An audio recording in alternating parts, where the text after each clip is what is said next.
quiero cerrar. Hay muchos otros temas que hablar. Quizás en el futuro venga Iglesia Sobria 2.0.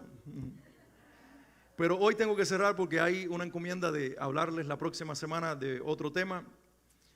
Pero quiero empezar con esta historia. Hace muchos años atrás, cuando inclusive no existía esta iglesia y yo era pastor en la iglesia de Coral Park, estamos hablando del año 2002, 2003. Ha llovido mucho, hay muchas canas que no estaban.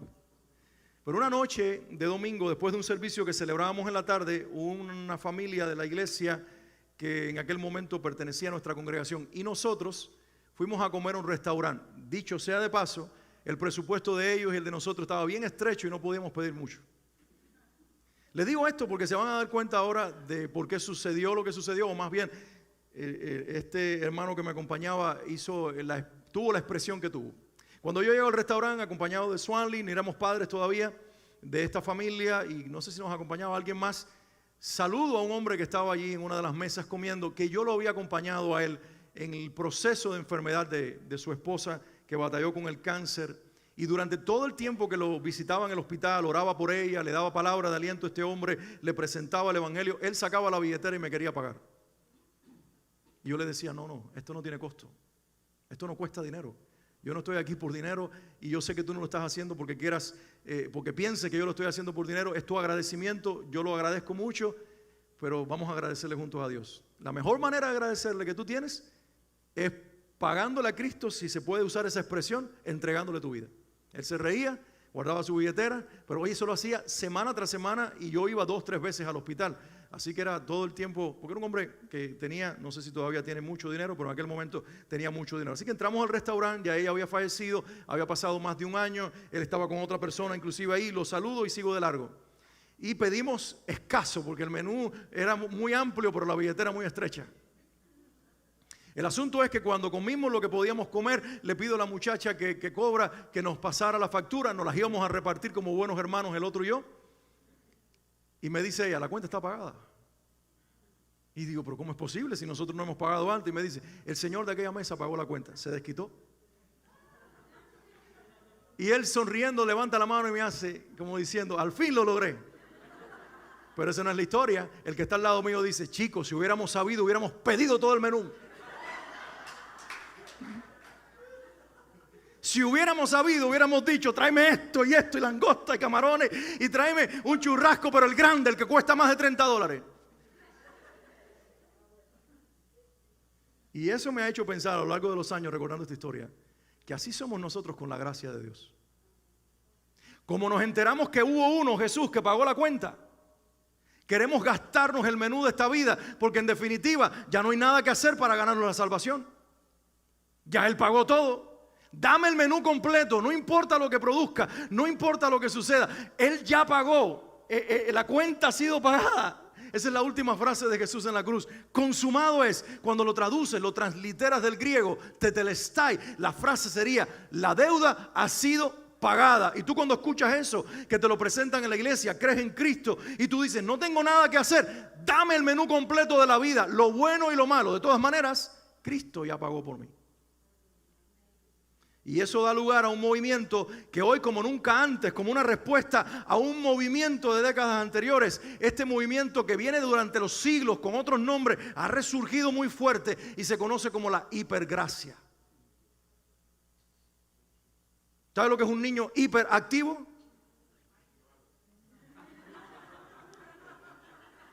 Porque yo digo cosas así del espíritu, ¿verdad, Yexenia? Ella no dijo ni yo lo conozco, ella dijo, ay Dios. Cuando yo era niño pensaban que yo era hiperactivo y me llevaron a un psicólogo. No, de verdad, querían que deberían que darme pastillas. Y la mujer dijo, lo que tiene es exceso de energía que no gasta. Entonces, dale trabajo, dale cosas que hacer. Mi mamá se lo tomó en serio. Toma la libreta de la tienda, el dinero para que compre, tráeme el agua, vete aquí, vete allá. Y eso era continuamente. Se lo tomaron en serio hasta que me gastaron completamente y yo era tranquilito después. Así que a las 8 de la noche estaba durmiendo, literalmente, porque me mataron. Entonces, se lo tomaron en serio. Pero, ¿qué cosa es algo o alguien hiper, ya sea hiperactivo o la hipergracia? Vamos a decirlo en términos muy coloquiales. Es estirar la gracia, en este caso, para que quepa dentro de esa gracia todo y todo sea permitido. El movimiento de la hipergracia es un movimiento muy antiguo y es una versión moderna de una herejía antiguísima conocida como antinomianismo. Por eso es más fácil decir hipergracia, porque la palabra antinomianismo está como complicada, ¿verdad? Se lo voy a desglosar. Anti significa en contra, numa o noma significa ley. Antinomianismo significa entonces antiley. Entonces el movimiento del antiley viene desde el comienzo como una respuesta a los legalistas fariseos que se metían en las comunidades gentiles y les decían que había que guardar el sábado, circuncidarse, ponerse ropa judía y hacer oraciones y rituales judíos. La respuesta de una iglesia gentil que no quería nada que ver con el judaísmo y con el legalismo fue entonces adoptar el antinomianismo. Cristo vino, abolió la ley y con ello no solamente abolió, interpretaban ellos, las leyes ceremoniales y las leyes alimenticias, sino también la ley moral y espiritual encerrada en los 10 mandamientos. Y con este criterio estaban diciendo: lo único que tengo que hacer es creer en Jesucristo, soy perdonado, soy limpiado, soy regenerado, soy escrito en el libro de la vida y me es dado un permiso para hacer en esta vida lo que yo quiera, porque de todas maneras la deuda ha sido pagada. Y eso dio lugar al antinomianismo, que en nuestros días se conoce como hypergrace o hipergracia. ¿Ya estamos ahí? La hipergracia es estirar la gracia de tal manera que todo es permitido. Miren qué curioso, los que promueven este movimiento, y esto es algo que intoxica a la iglesia, por eso lo incluí dentro de la serie Una Iglesia Sobria, porque si queremos ser una iglesia sobria, no podemos ser una iglesia legalista. ¿Todavía se acuerdan de ese mensaje? Porque no pude predicar la semana pasada. Daniel lo hizo muy bien, pero de todas maneras tengo que recordarles lo que prediqué la semana anterior. Legalismo significa depender de la ley y aplicar la ley, no solamente del Antiguo Testamento, sino interpretaciones modernas para asfixiarnos con reglas que tenemos que cumplir. Eso asfixia e intoxica a la iglesia, y una iglesia sobria no es legalista. Pero una iglesia sobria tampoco vive en la hipergracia, porque la iglesia que vive en la hipergracia se intoxica. Y los que practican este tipo de pensamientos no entienden. Miren lo que Jesús dice, Mateo 5, 17 al 18. Jesús dijo: no piensen que he venido a anular la ley o los profetas. ¿Lo escucharon? Jesús dijo: no vine a quitar la ley y los profetas. No he venido a anularlos, sino a darles cumplimiento. Les aseguro que mientras existan el cielo y la tierra. ¿Todavía hay cielo? No los escucho. ¿Todavía hay cielo? ¿Todavía hay tierra? Sí. Mientras existan el cielo y la tierra, ni una letra, ni una tilde de la ley desaparecerán hasta que todo se haya cumplido. Claro que si tú no entiendes eso en contexto, tú entonces te vuelves judío, te vistes como ellos, guardas el sábado, no tocas el elevador para usarlo el día sábado, no usas el carro, comes kosher, que es saludable, pero lo haces como un ritual religioso, porque piensas que eso es necesario para salvarte, porque malinterpretas lo que Jesús dice en Mateo 5. ¿Qué está diciendo Jesús? Hay que ponerlo en contexto. Dos cosas está diciendo Jesús en este pasaje que debemos entenderla a la luz de toda la Biblia y de todo el Nuevo Testamento. Por cierto, ¿cómo se interpreta la Biblia? Con la Biblia. ¿Cómo se entiende lo que Jesús dijo? Con lo que sus apóstoles luego dijeron. Porque Él dijo: todavía me falta mucho por enseñar, mas el Espíritu Santo que viene les recordará lo que ya les dije y les enseñará nuevas cosas. ¿Cómo lo hizo? Por medio de Pedro, de Juan, de Pablo y todos sus escritos. Ahí es Cristo enseñando por medio de ellos. Y ahí entendemos lo que significa estas palabras de Mateo capítulo 5. Número 1, significa que Él es el único que cumpliría a la perfección esta ley y que pudo cumplirla. Nunca nadie pudo cumplir la ley, porque todos nosotros quebrantamos algún mandamiento. ¿Estamos de acuerdo? ¿Quién no ha mentido? Y la ley dice: no mentirás. ¿Quién no ha codiciado? Y la ley dice: no codiciarás. No mires al de al lado, porque están ustedes diciendo: mentiroso es para ti. No, somos todos nosotros. Todos nosotros. Entonces el único que cumplió la ley a la perfección es Cristo, y solo cuando estamos en una relación salvadora con Él podemos vivir cumpliendo la ley moral y espiritual de Dios. ¿Cómo la cumplimos? En Cristo y Él en nosotros, porque Él la hizo perfecta, Él la cumplió, Él le cerró el cumplimiento a la ley en la cruz del Calvario, saciando las demandas del Padre, calmando la ira de Dios y reconciliando al ser humano con Dios. Él es el cumplimiento perfecto de la ley, y nosotros en Él cumplimos la ley a perfección. Amén. Número 2, hay que entender Mateo 5, no vine para abolir la ley, sino para cumplirla. Mientras el cielo y la tierra existan, ninguna tilde de la ley pasará. Hay que entenderlo en este contexto, que la ley de Dios, que es eterna, solo se puede practicar bien cuando se practica por amor. Y eso es lo que los antinomianistas, los anti-ley o los de la hipergracia no entienden, que sí hay ley en el evangelio, solo que la ley ya no se practica para comprar el favor de Dios, sino para revelarle cuánto te amo. Mateo capítulo 22, versículos 37 al 40. ¿Cómo resumió Jesús la ley? Les pregunto a ustedes, ¿cómo la resumió? Maestro, ¿cuál es el más grande mandamiento? Amarás al Señor tu Dios con todo tu corazón y toda tu mente y toda tu fuerza, con todo lo que eres. Ámalo. Ya no lo hagas para librarte de su castigo, sino para saciar su corazón con el amor que le tienes. Los primeros 4 mandamientos de Éxodo capítulo 20 tienen que ver con la persona del Padre. No te harás falsas imágenes o ídolos, no adorarás otros dioses. Los 4 primeros mandamientos tienen que ver con Dios. Los judíos los guardaban para evitar el castigo. El Espíritu nos enseña a vivirlos por amor al Padre. ¿Notas la diferencia? Y Jesús dijo, y el segundo mandamiento, que no me lo preguntaste, pero es necesario, porque la ley tiene 10 mandamientos y me hablaste de los primeros 4. El segundo es, ama a tu prójimo como te amas a ti mismo. Y en ellos cumples el mandamiento 5 hasta el 10, 6 mandamientos que tienen que ver con el ser humano hecho a la imagen de Dios. Entonces la ley se practica en el amor de Dios cuando Dios, que es amor, vive en nosotros. ¿Lo escuchaste? No entender esto nos lleva a posiciones erradas como la hipergracia y una gracia que se estiró tanto que nos permite entonces. Entonces la gracia no destierra la ley, no termina con la ley, sino que la hace entendible y apreciada. Eso es lo que Pablo se dedica en todas sus cartas, a decirnos a nosotros. De hecho, mira lo que escribe en Romanos capítulo 7, versículo 12. Las notas de este mensaje están en la aplicación de la Biblia, porque pueden tener ahí las citas bíblicas que estoy dando y las ideas que estoy compartiendo. Romanos 7, 12 dice, concluimos pues que la ley es... Alguien diga conmigo lo que la Biblia dice y el Espíritu Santo dijo por medio de Pablo. Concluimos pues que la ley es... Diga toda la iglesia, la ley es, pero díganlo como si lo creyeran, porque parecieran que ustedes son de la hipergracia, que ustedes no quieren ley. Dice, concluimos pues que la ley es, que el mandamiento es, ¿y qué más? ¿Y qué más? Y me encanta que Pablo siempre incluya junto con lo justo y santo lo bueno, porque cuando tú escuchas la palabra santo y justo y no lo sazonas con bueno, lo tiendes a rechazar. Pero cuando él dice que la voluntad del Padre es perfecta, es agradable, pero es buena, entonces también el mandamiento es santo, justo y bueno, tú lo abrazas. Porque ¿quién no quiere lo bueno? ¿Quién no quiere lo bueno? Todos nosotros. Ayer ellos me dieron un chocolate, ¿cómo se llama? Kinder Bueno.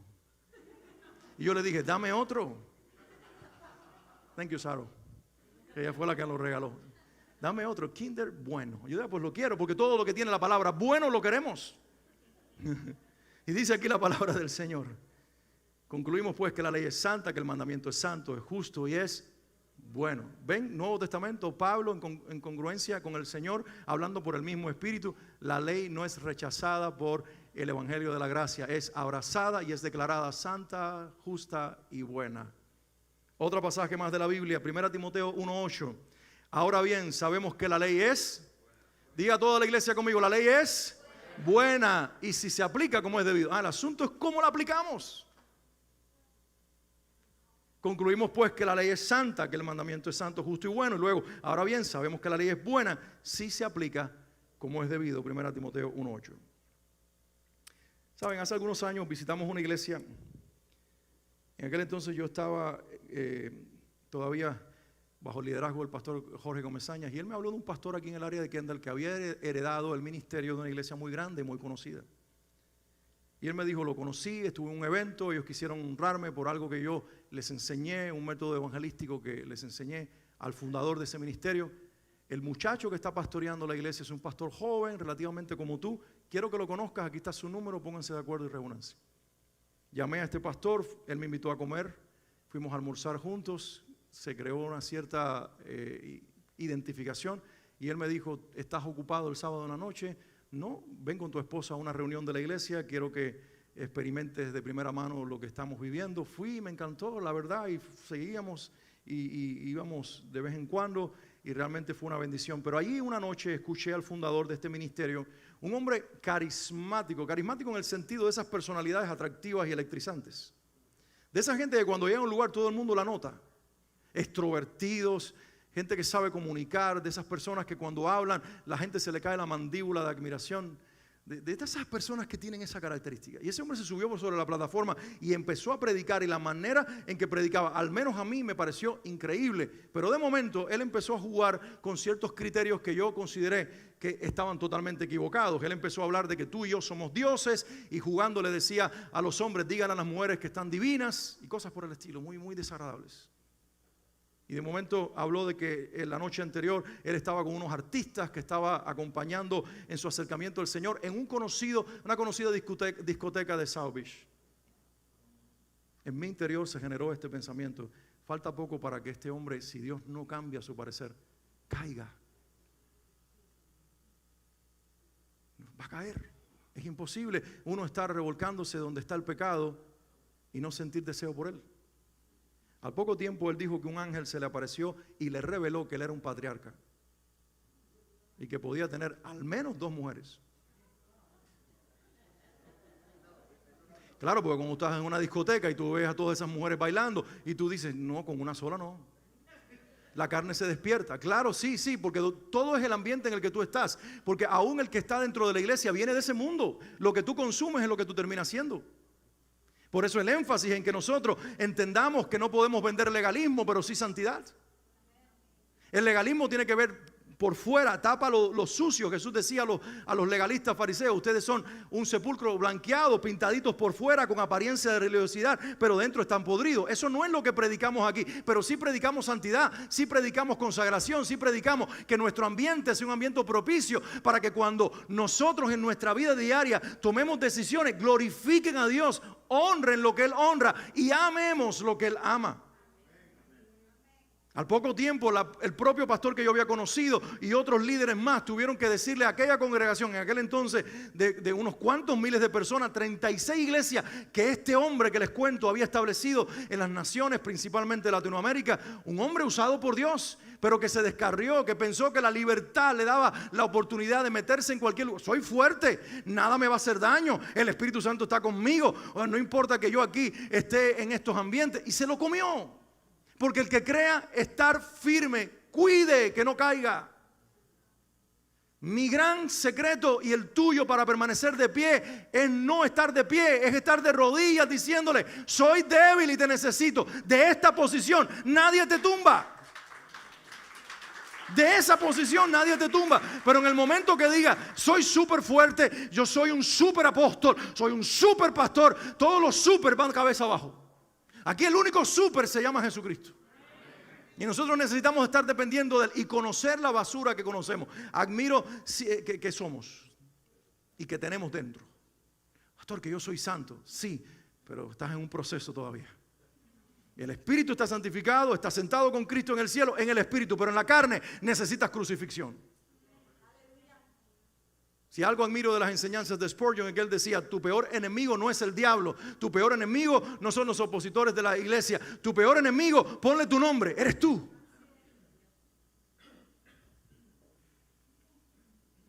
Bueno, la esposa dijo que había visto al mismo ángel, parece que ella no quería el divorcio. El asunto es que después terminaron divorciados.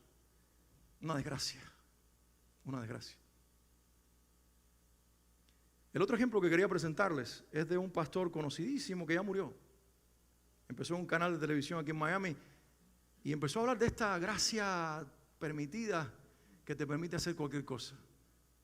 Y un día dijo, yo soy la encarnación del apóstol Pablo. Un año después dijo, no, yo no soy la encarnación del apóstol Pablo, yo soy Cristo encarnado. Y después digo, no, yo no soy Cristo encarnado, yo soy el anticristo. Pero el anticristo es uno más que Cristo. Y fundó un movimiento aquí que se le conoció como Creciendo en Gracia. Y algunos le decían en son de burla, creciendo en desgracia. Esto trajo cosas horribles al movimiento de destrucción, de mal uso de dinero, de depravación, de corrupción. ¿Por qué menciono estos ejemplos? Porque son ejemplos de aquellos que creen que el evangelio es permiso para hacer lo que tú quieras. Ya sea que estés en una posición de liderazgo o que seas un creyente que te sientas a escuchar a tu pastor cada semana. Si la experiencia que tienes con el Espíritu Santo es un permiso para hacer lo que te venga en gana, no sé qué espíritu te está dirigiendo, pero no es el Espíritu Santo. El Espíritu Santo te hace amar la palabra de Dios, quererte parecer a Cristo, amar la justicia, la santidad, honrar lo que Él honra y separarte de lo que Él no quiere que estés. El que tenga oídos que oiga lo que el Espíritu está diciendo.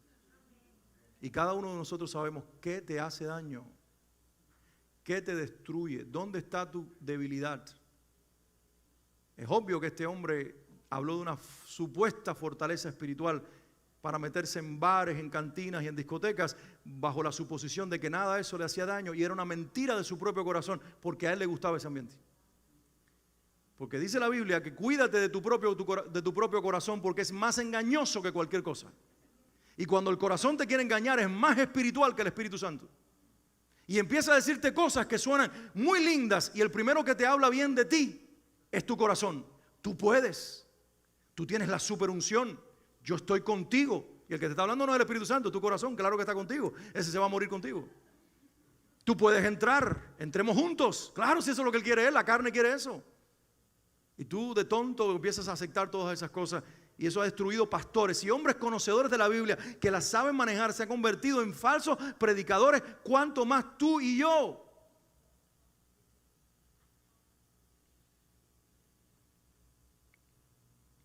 Algunos de los versículos favoritos de los que promueven la hipergracia. Romanos 8:1. La primera parte del versículo, o el versículo 1 de Romanos 8 dice: por lo tanto, ya no hay ninguna condenación para los que están unidos a Cristo Jesús. Y cuando tú lees eso, tú dices: wow, ya no hay ninguna condenación. Puedo hacer lo que yo quiera. Amén. Mira lo que dice la segunda parte de Romanos 8:1. Los que no andan conforme a la carne, sino conforme al Espíritu. Ya no hay ninguna condenación para los que están unidos a Cristo Jesús, pero esos son los que no andan conforme a la carne, sino conforme al Espíritu. El Espíritu no te condena cuando tú andas en el Espíritu, pero cuando tú andas en tu carne, te tiene que condenar, no para mandarte para el infierno, sino para reprenderte y para traerte de vuelta a una comunión con el Espíritu Santo. Otro versículo favorito, 1 Corintios 6, 12 y 10, 23, que repite la misma frase: todo me está permitido, todo me es lícito. Qué espiritualidad, ¿verdad? Pero nunca leen la parte siguiente que dice: mas no todas las cosas convienen. Yo no me dejaré dominar por ninguna. Y luego dice el versículo 23 también lo mismo: pero no todo conviene, no todo edifica. Entonces te habla de que todo te es lícito, pero tu libertad te da discernimiento para decir esto sí y esto no. ¿Me están entendiendo? ¿Estoy siendo claro? Espero que entiendas al Señor y no a mí. Efesios capítulo 2, versículos del 8 al 9. Porque por gracia ustedes han sido salvados. ¿A quién conoce ese versículo de memoria? Deberías aprendértelo de memoria. Yo aprendí ciertos versículos de memoria que me sirven para predicar el Evangelio. Y este es uno de ellos. Porque por gracia ustedes han sido salvados mediante la fe. ¿Por qué fuimos salvados? Por la gracia. ¿Qué es la gracia, por cierto? Es un regalo inmerecido. Dios te lo quiso dar aunque tú no te lo merecías. No hiciste nada para ganártelo, ni puedes hacer nada para perderlo. Y cuando tú escuchas eso dices: ¡wow! Si tú no estás en comunión con el Señor, te da una licencia para hacer lo que tú quieras. Porque por gracia ustedes han sido salvados mediante ¿qué? La fe. Es el creer, no es el hacer, es el creer. Esto no procede de ustedes, sino que es el regalo de Dios, no por obras para que nadie se jacte. Dios está queriendo, por medio de Pablo, que nosotros entendamos: nadie se puede salvar regalando zapatos. Nadie se puede salvar dándole de comer a los pobres. Nadie se puede salvar siendo marido de una sola mujer. Nadie se puede salvar evitando no hablar mentira. Nadie se puede salvar siendo la mejor persona. Entonces, pastor, si no es así, seamos el peor. Porque Jesús dijo: es a pecadores a quien vine a buscar, no a justos. ¿O no lo dice Jesús? A ver, ¿quién dice amén a eso? ¿No estoy diciendo yo palabra? Dice: yo he venido a buscar los enfermos y no los sanos, los pecadores y no los justos. Eso lo dijo Jesús. Pueden decir amén. ¿Pero qué estaba queriendo decir? que no hay justo ni hay sano, que está buscando, todos están enfermos. Y ustedes, fariseos, que se creen justos y sanos, están tan enfermos y tan podridos como esa prostituta que critican que está derramando perfume a mis pies. Es lo que está diciendo Jesús. Entonces nosotros decimos, los justos, los fariseos, Él no vino a buscarlos, hay que ser malo y pecador. No. Está diciendo que todos, o revestidos de moralidad falsa, o abiertamente pecadores, necesitamos al mismo Cristo y la misma salvación. Porque nadie se puede salvar, ni por lo que hace, ni por lo que es, sino por lo que Él hizo y por quien Él es. Dale un aplauso al Señor.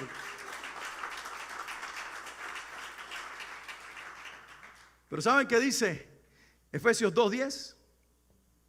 El anterior, los 2 versículos dice: somos salvos por gracia, por medio de la fe. Esto no es de ustedes, es un regalo de Dios y es por no es por obras para que nadie se gloríe. ¿Saben lo que dice el versículo 10? Porque somos hechura suya, creados en Cristo Jesús. ¿Para qué? Léanlo conmigo. Fuimos creados en Cristo Jesús. ¿Para qué? Para buenas obras.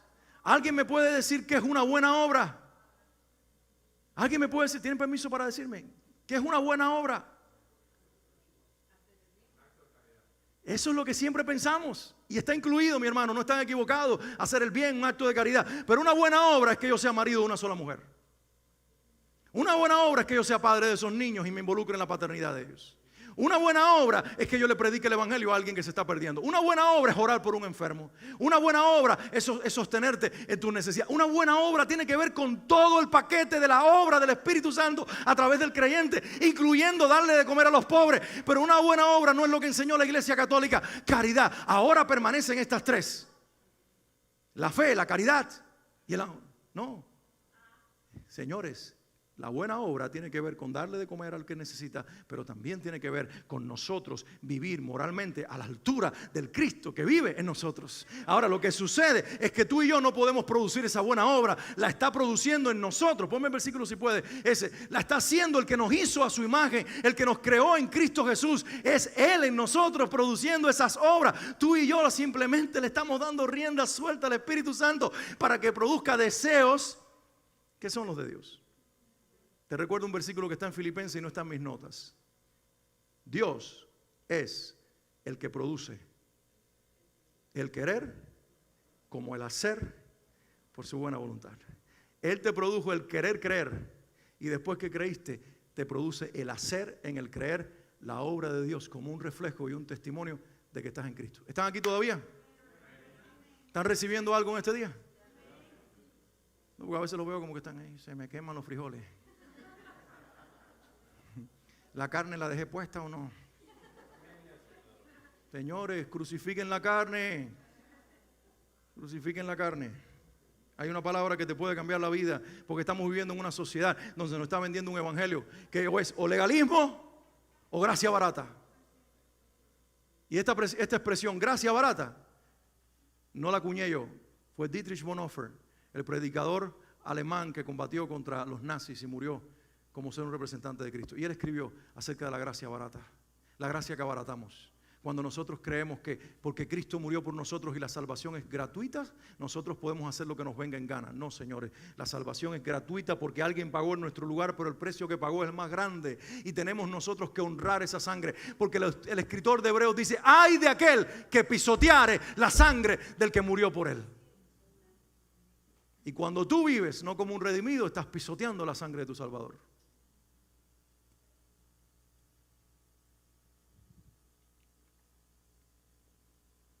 Entonces, ¿qué te parece? No se puede decir amén a una parte del versículo cuando no conocemos la otra, o cuando no queremos conocer la otra.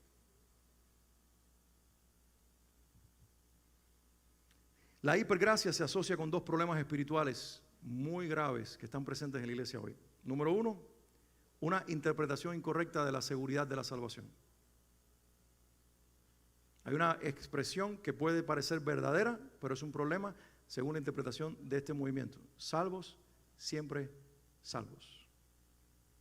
Yo creo en la seguridad de la salvación, pero ¿saben qué? Yo creo en un Espíritu Santo que está haciéndome perseverar en la voluntad de mi Padre. Pero cuando la salvación, como soy salvo y siempre salvo y nadie me podrá quitar esta salvación, pues emborrachémonos. Emborrachémonos. Señor, soy débil, la carne es débil. Esa mujer me hizo seña. Soy débil, Señor. Esa billetera estaba fuera de lugar de alguien. Sí, tenía una licencia adentro y la boté, pero el viejo hombre se me apoderó, Señor. Vamos a reprender al diablo.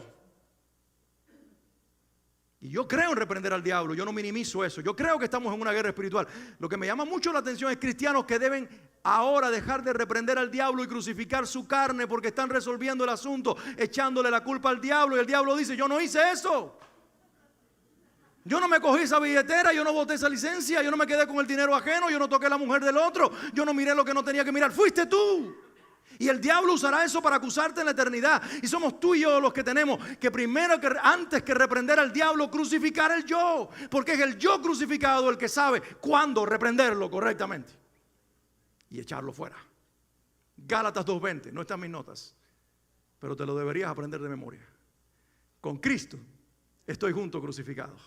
Y ya no vivo yo. Y lo que ahora vivo en la carne, lo vivo en la fe del Hijo de Dios, el cual me amó y se entregó a sí mismo por mí. Con Cristo estoy junto crucificado. Y ya no vivo yo. Y empieza a hablar después del fruto del Espíritu para en el versículo final decir, estos son los que tienen el fruto del Espíritu.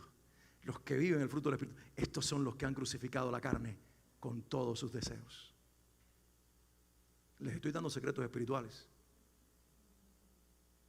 Si no aprenden es que ustedes no están prestando atención. Pero les estoy dando secretos espirituales. La victoria en tu vida cristiana está en dejar los deseos de la carne y recibir el fruto del Espíritu.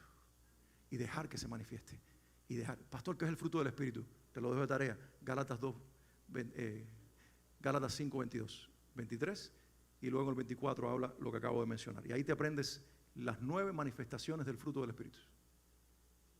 Es un fruto con 9 manifestaciones. Que comienza con el amor y termina con el dominio propio. Y los 9, tienen que estar en tu vida para manifestarse cuando el Espíritu quiera manifestarla. Es que yo tengo el amor, pero no tengo el dominio propio, tengo demonio propio. No hay tal cosa como eso, mi hermano. No hay tal cosa como que yo llegue a la tienda del Espíritu y le digo, ¿qué fruto tienes? Amor, gozo. Me encanta el gozo. Benignidad. No, porque esa gente son media tonta. Así vivimos los cristianos hoy en día. Estamos en un buffet, comiendo lo que queremos. El fruto del Espíritu es uno solo. Por eso no hablo en plural, es uno solo. Si eres creyente tienes que tener el fruto del Espíritu y con ello las 9 manifestaciones. Y cuando no esté funcionando, ¿sabe qué me quiere decir eso? El Señor me hablaba en estos días y me decía una cosa. Cada vez que el fruto no se manifieste, tienes que ayunar. Claro, voy a crucificar la carne, porque a mí me gusta comer muchísimo. Ayer yo comí carne. Me encanta. Entonces, cuando yo no la como, yo me vuelvo loco. Y Marina cocina arroz con pollo y yo no puedo comer. Y con papa, yo las papas son una cosa que me desquician. Ese día no puedo comer papa cuando estoy ayunando. Y yo entiendo el poder del ayuno. Señor, te voy a obedecer el resto de mi vida. Yo quiero el fruto del Espíritu, yo quiero seguir comiendo. Y William trajo chicharrón a la reunión de varones. Venga a la reunión de varones, que no solamente una palabra tremenda, había chicharrón y yuca. Alimentamos la carne y vinimos y alimentamos el espíritu con el otro William. Este William, dominicano, carnal, trajo chicharrón. Y este William, puertorriqueño, espiritual, trajo la palabra. Y yo dije, gracias Señor, porque la multiforme gracia del Señor se expresa de todas maneras. Necesito al uno y al otro. Que vengan más William a la iglesia.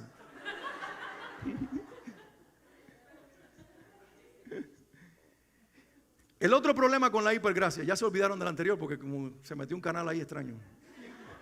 Voy a repetir el anterior. Una interpretación incorrecta de la seguridad de la salvación. La seguridad de la salvación es, yo estoy seguro que soy salvo. ¿Alguien tiene esa seguridad? Que confesaste a Cristo, que Cristo te salvó, que el Espíritu Santo vino a vivir a tu vida. ¿Cuántos creen eso? Que amas a Jesús y que Él te ama a ti. A ver, levante las manos. Lo veo ahora como diciendo, pastor, no sé. Levanta las manos. Confesaste a Cristo, lo recibiste en tu vida. Eres un hijo de Dios, eres una hija de Dios. ¿Quién tiene seguridad de eso? Ahora, de que ya tengo la mano levantada, porque a ti te voy a hablar. Espera un momentico, para que el ángel te tome la foto. Espérate. Sí, ya pueden bajar la mano. Escucha esto, escucha esto. Una falsa seguridad es que como ahora yo tengo esa certeza, yo ahora en la próxima experiencia que tenga diga, no importa lo que yo vaya a hacer, las decisiones no son importantes, lo que importa es el corazón. Esa es la teología de Walter Mercado. Esa es la teología del mundo, esa es la falsa espiritualidad. Ese es el evangelio que se ha metido dentro de la iglesia, un evangelio falso. Si lo sientes bonito y si hay amor en ello, por eso es que hoy se aprueba el matrimonio homosexual y hay denominaciones diciendo, es que se aman. No, pero aquí el asunto no es que se amen, es que el amor es para un hombre hacia una mujer y una mujer a un hombre.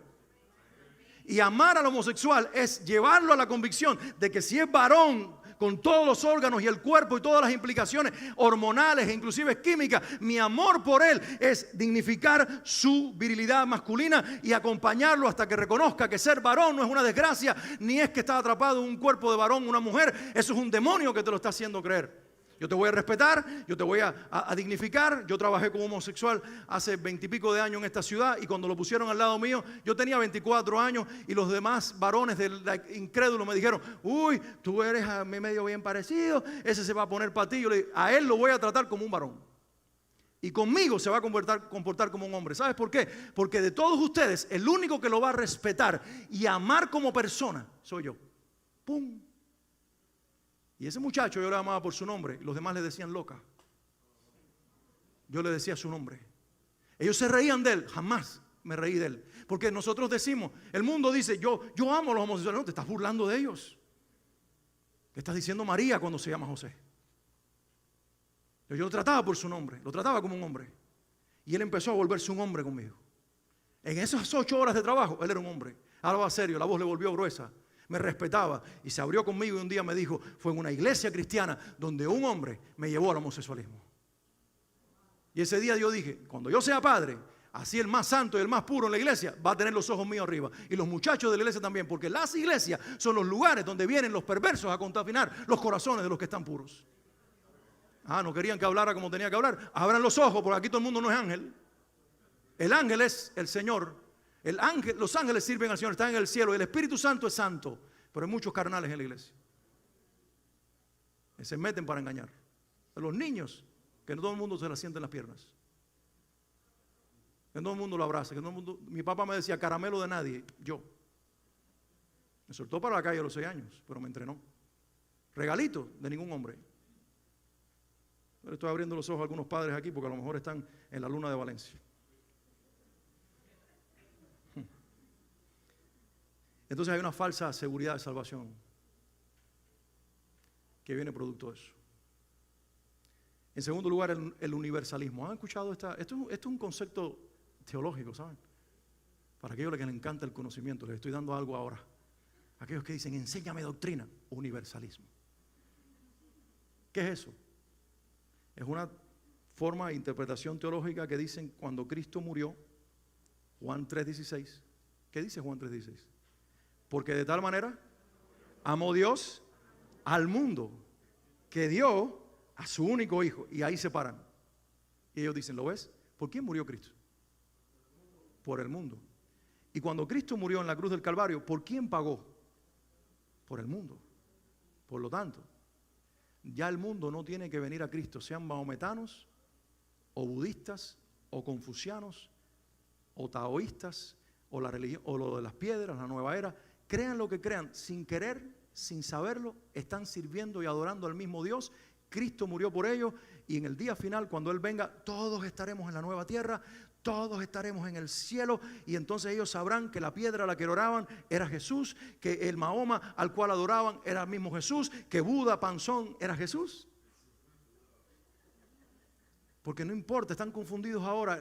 Todo tiene que ver con la cultura donde se les reveló y fue Cristo que lo permitió, pero el Señor lo salvó a todos y nadie tiene que tomar una decisión por Cristo porque la obra de la redención de la cruz hasta el futuro alcanzó a toda la humanidad. ¿A quién le gusta esa teología? Porque es muy linda. Me quita a mí la responsabilidad de decirle a las personas que reciban a Jesús, que es muy incómodo. No importa lo que tú creas, ya te salvó. Y le quita al otro la responsabilidad de arrepentirse y vivir como le da la gana, incluyendo los que dicen ser cristianos y son los peores. Pues nosotros decimos, cuidado, que adora imágenes, cuidado, que es brujero, mira la manilla que tiene. Hay algunos con una cruz aquí que van a las iglesias que son peores. Ese necesita salvación, pero hay algunos dentro de las iglesias también.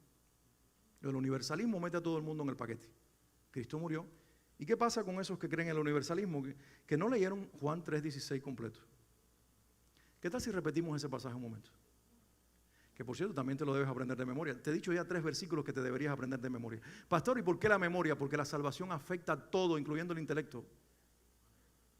Juan Bunyan, que escribió El Progreso del Peregrino. ¿Han leído El Progreso del Peregrino? Pues deberían leerlo. El Progreso del Peregrino es el clásico más vendido después de la Biblia y es una novela donde Cristiano representa a ti y a mí, camino al cielo y todo lo que tiene que vivir, las tentaciones que vive hasta llegar a la ciudad celestial. Los diálogos son interesantísimos. ¿Nunca han leído El Progreso del Peregrino? Juan Bunyan lo escribió hace siglos atrás. Consideramos lo viejo, arcaico y pasado de moda. Y te va a hacer llorar esa historia. Lo debes leer. The Pilgrim Progress, si no lo entiendes en español. Juan Bunyan, cuando todavía era un predicador puritano, él memorizó gran parte de la Biblia, porque él dijo, en algún momento terminaré en una prisión y no tendré la palabra de Dios para leerla. Pero si la palabra de Dios está en mi corazón y en mi mente, ellos no podrán arrebatarla. Para que yo no la declare, tendrán que matarme. Y eso fue lo que sucedió, lo metieron en una prisión. Creo que ahí fue donde escribió El Progreso del Peregrino. Y no le pudieron dar la Biblia, pero él la tenía metida adentro. Entonces él decía la palabra. Él declaraba los salmos. Señor es mi luz y mi salvación. ¿De quién temeré? El Señor es la fortaleza de mi vida. ¿De quién he de atemorizarme? ¿Qué versículo de la Biblia es ese? Salmo 27:1. Eso es. Tienes que aprendértelo porque en algún momento te va a ayudar cuando tú lo declares. Y Juan 3:16 te lo tienes que aprender de memoria. Porque es el evangelio resumido en una frase. Porque de tal manera amó Dios al mundo que ha dado a su Hijo unigénito. Y aquí es lo que no leen los universalistas y los de la hipergracia. ¿Para qué? Para que todo aquel que en Él cree no se pierda, mas tenga vida eterna. Cristo murió por todos, pero solamente se salvarán los que creen. Y el asunto no será que Cristo murió por unos pocos, Él murió por todos, pero esos que creen son los que van a ser salvos. Pastor, pero yo creo. No, los demonios creen y tiemblan. El creer bíblico es diferente a la aceptación intelectual y emocional. ¿Sabe lo que es creer? Te lo digo con Marcos 1:15. ¿Qué dice Marcos 1:15? También se lo deben aprender de memoria. El tiempo se ha cumplido, es el mensaje de Jesús abriendo el evangelio de Marcos. El tiempo se ha cumplido, el reino de Dios se ha acercado. Arrepentíos y convertíos al evangelio. Fe o creer en el Nuevo Testamento es arrepentimiento y conversión. Si lo uno y lo otro no está, tu fe es intelectual o emocional, pero no has sido salvo. La fe salvadora es arrepentimiento y conversión. El arrepentimiento no es llorar, es una metanoia, es un cambio de dirección, es una vuelta en 180 grados. Es que iba en esta dirección y yo era el Dios de mi vida y ahora tú eres el Dios de mi vida y quiero convertirme a Cristo y que Él se me meta por dentro. Esa es la fe que salva. Por eso quizás hoy el mejor semillero de personas yendo camino al infierno son las iglesias cristianas, porque la fe que predicamos o es intelectual o es emocional, pero no es la fe bíblica, el arrepentimiento y la conversión.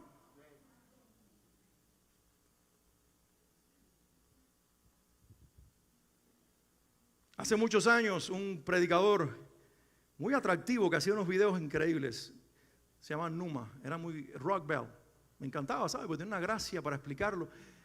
Muy parabólico, muy dinámico de usar ejemplos de la vida como Jesús casi. Pero siempre le noté algo raro, le noté algo de amanerado, ¿sabes? Algo femenino. Y a la misma vez un mensaje que no cuadraba en algunas cosas.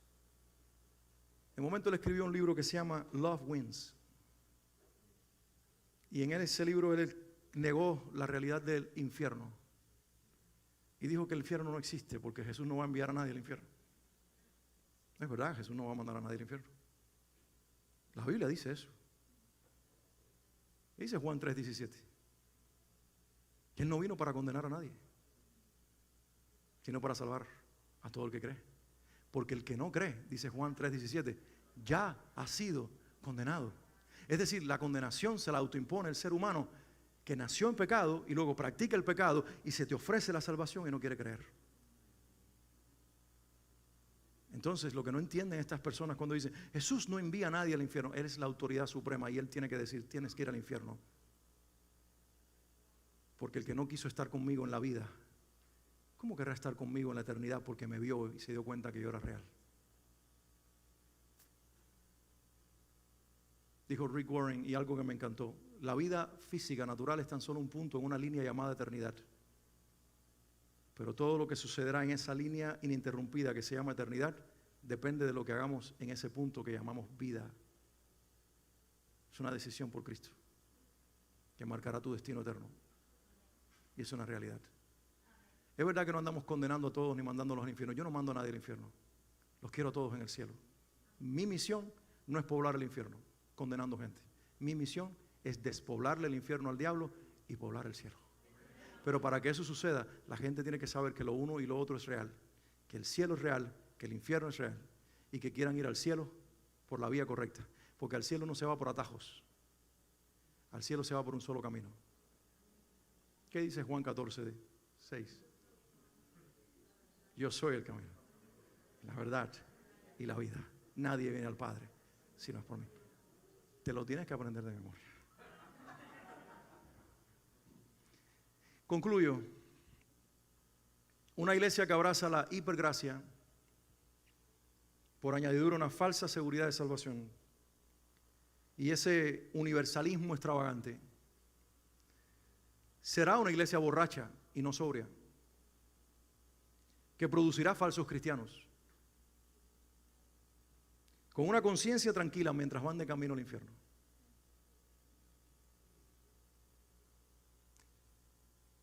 Miren qué curioso, Jesús en su mensaje profético de Mateo 24 quiso advertir de lo que podría ser una interpretación incorrecta de los tiempos del fin. Y esto fue lo que dijo, Mateo 24, 48 al 51. Pero supongamos que un sirviente malo piensa, mi amo salió de viaje, entendamos que ese amo es Jesús, se fue. Y esta es la iglesia hablando. Mi amo, mi señor salió de viaje y tardará mucho en venir. Y si ese siervo comienza a golpear a sus compañeros y a comer y a beber con borrachos, cuando vuelva su amo en el día y la hora que ese sirviente no lo espera, lo castigará como se castiga a todos los que engañan a sus amos. Y entonces llorará y le rechinarán de terror los dientes. Yo no quiero ser ese sirviente, yo no quiero ser esa iglesia. Porque aquí ese sirviente es un prototipo tanto de un individuo, hombre, mujer, creyente, o falso creyente, o autoengañado por una falsa fe, o es el prototipo de una iglesia, un movimiento que cree que está bien cuando está mal y vive haciendo y deshaciendo. Yo no quiero ser esa iglesia. ¿Alguien más no quiere serlo? Jesús describió en los versículos anteriores a los que acabo de leer cuál es la iglesia con la que Él quiere reunirse. Mateo 24, versículos 45 al 47, Jesús dijo, ¿quién es el sirviente responsable y atento? Es aquel a quien el amo deja cargo de toda su familia para darles de comer a su debido tiempo. Qué feliz es el sirviente si su dueño lo encuentra cumpliendo sus órdenes cuando regrese. Les aseguro que el dueño lo pondrá a administrar todas sus posesiones. Y dice, Señor, yo quiero ser ese sirviente. Cuando tú regreses me diga, ahora eres el gobernador de Miami. Estoy bromeando, no es eso lo que le quiero. Es el cielo, es la presencia de Dios, es mirar a mi Señor cara a cara, es conocerlo como fui conocido. Ahora miro como un espejo su palabra y me relaciono con Él por medio de su Espíritu, pero quiero mirarlo cara a cara, quiero postrarme a sus pies, quiero quitarme la corona de mi cabeza y decirle, papá, llegué a casa, vencimos. Yo no quiero ser una iglesia legalista, pero tampoco quiero ser parte de una iglesia que predica la hipergracia. Todo es permitido. Las mujeres no cuidan cómo se visten, porque de todas maneras estoy en Cristo y el cuerpo santificado es. Podemos ser modernos, pero podemos honrar a Dios.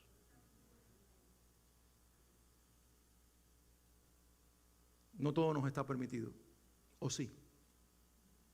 Sí, pero no todo conviene. ¿Te puedes comer la comida sacrificada de los ídolos? Dice Pablo, sí, ni tan siquiera tengas miedo, no te va a hacer nada. pero por tu hermano que vas a hacer caer, no te la comas. Entonces hay cosas que nos autoimponemos por amor al otro. Porque si mi fe no incluye tu vida y cuidarte a ti, mi fe es una fe egoísta. Y solamente quiero ir de camino al cielo yo solo.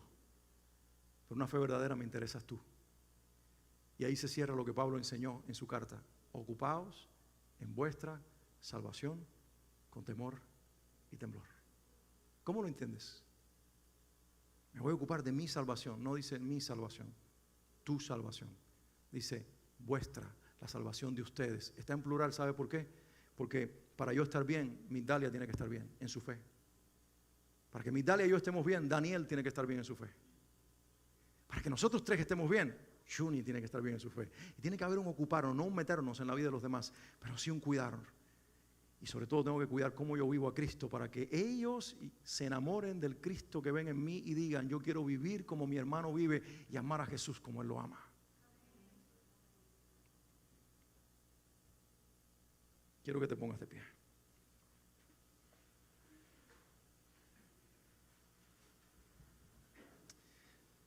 Sabes, cuando termino una serie lamento algo.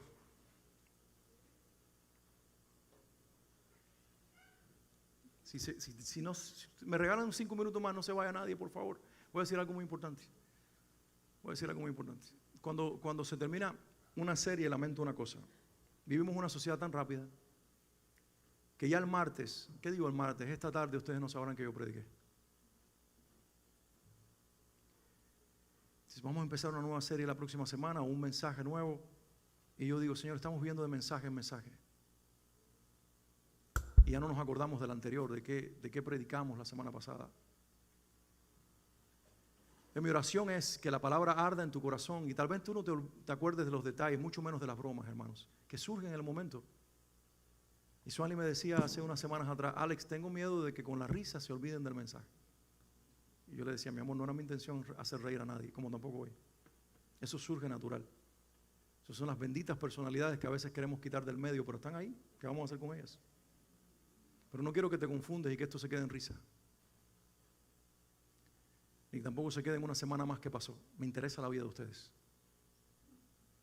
Me interesa mucho que ustedes realmente entiendan el Evangelio y sean maduros y que a ustedes nadie tenga que enseñarles nuevas cosas, que cuando yo mencione criterios aquí, ustedes digan, yo lo sé.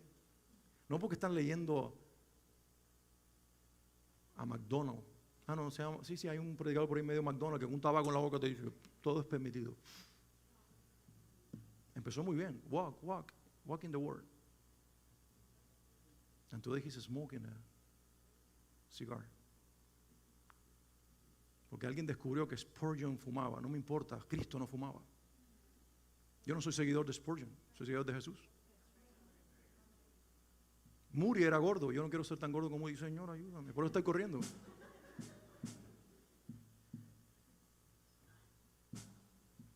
Wesley perdió su matrimonio. Yo no quiero perder el mío. El modelo es Cristo. Él no ha perdido a su esposa, él no anda en vicios. Por lo tanto, yo no sigo las doctrinas de los hombres. Me encantan las frases de algunos, pero yo digo, lo que veo en ese hombre es en Cristo. Y la gente se enamora de Spurgeon, y se enamora de Wesley, y se enamora de Moody, y se enamora de ¿cómo se llama este que ahora es? MacArthur. MacArthur, qué valiente. No cerró la iglesia en la pandemia. Y qué valiente ese hombre cuando hablas del Espíritu Santo y lo niega todo. Tiene cosas buenas que son de Dios y yo las aprecio. ¿Y qué dice R.C. Sproul y fulano de tal? Estamos tan metidos en los hombres y tan vacíos de Cristo. Y me preocupa mucho que esta serie terminó y realmente ustedes puedan estar todos entusiasmados por lo que escucharon y mañana se les olvide. La clave está, Robert está trabajando semana tras semana, es un hombre que tiene muchas responsabilidades y está poniendo las notas en la aplicación de la Biblia no para que estén allí, digamos, tenemos las notas del mensaje en YouVersion, qué famosos somos. Nosotros no buscamos fama, esa es una tontería. Lo que queremos es que ustedes tengan acceso a una aplicación que tienen uso 24 horas y ustedes pueden decir, ¿qué predicador el pastor? Y este versículo de la Biblia. Y este fue el que dijo que yo memorizara. Y las señoras que dicen, pastor, estoy perdiendo la memoria, la vas a recuperar con ejercicios de memoria. No es verdad, esto es serio. Porque el cerebro es un músculo, se te está atrofiando porque no lo estás usando. Y empieza a memorizar. ¿Por qué? ¿Por qué de qué? Porque de tal manera. Y ya recordaste eso. Y vas a ser una anciana con memoria, porque estás memorizando la Escritura.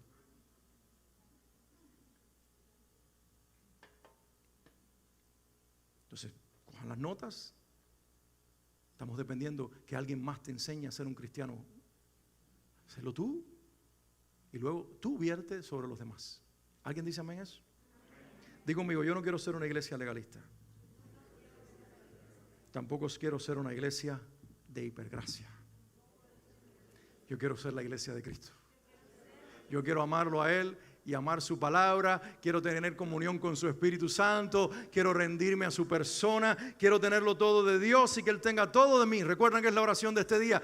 Quiero que tengas todo de mí y yo tener todo de ti. Quiero que me uses para la gloria de tu nombre. Y el pueblo de Dios dice: amén. Amén.